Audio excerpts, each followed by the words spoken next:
ভয়ঙ্কর স্বপ্ন বা দুঃস্বপ্ন যদি আপনারা কেউ দেখেন, সেক্ষেত্রে এই হাদিসের আলোকে আমরা বলতে পারি যে আপনি 6টি কাজ করবেন। 1 নম্বর হচ্ছে আপনি বাম দিকে 3বার থুতু ফেলবেন। 2 নম্বর হচ্ছে 3বার আপনি তাআউজ পড়বেন, অর্থাৎ আপনি পড়তে পারেন আউযু বিল্লাহি মিনাশ শাইতানির রাজিম, অর্থাৎ হে আল্লাহ, আমি বিতাড়িত শয়তানের ব্যাপারে আপনার কাছে পানাহ চাচ্ছি। 3বার আপনি এটা পড়বেন।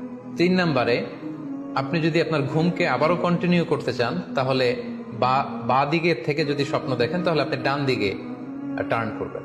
আপনি ডান কাতে ঘুমাচ্ছিলেন, এরকম যদি হয় তাহলে বাম দিকে আপনি সরে যাবেন, অথবা যেখানে শুয়েছিলেন ওই জায়গাটা চেঞ্জ করে অন্য কোথাও শোবেন। 4 নাম্বার হচ্ছে আপনি যদি ঘুম আর কন্টিনিউ করতে না চান, তাহলে আপনি অজু করে ফেলবেন এবং 2 রাকাত সালাত আদায় করবেন। 5 নাম্বার হচ্ছে এই স্বপ্ন আপনি কারোর সাথে শেয়ার করবেন না।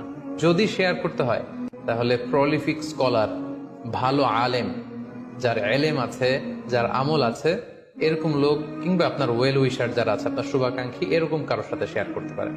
6 নাম্বার, যদি সুযোগ হয় আপনি কিছু চ্যারিটি করে দিতে পারেন, দান করে দিতে পারেন, কারণ সাদাকাতু তারুদ্দুল বালা, দান করলে, চ্যারিটি করলে এটা মানুষের বিপদ বা বালা মুসিবতকে দূর করে দেয়।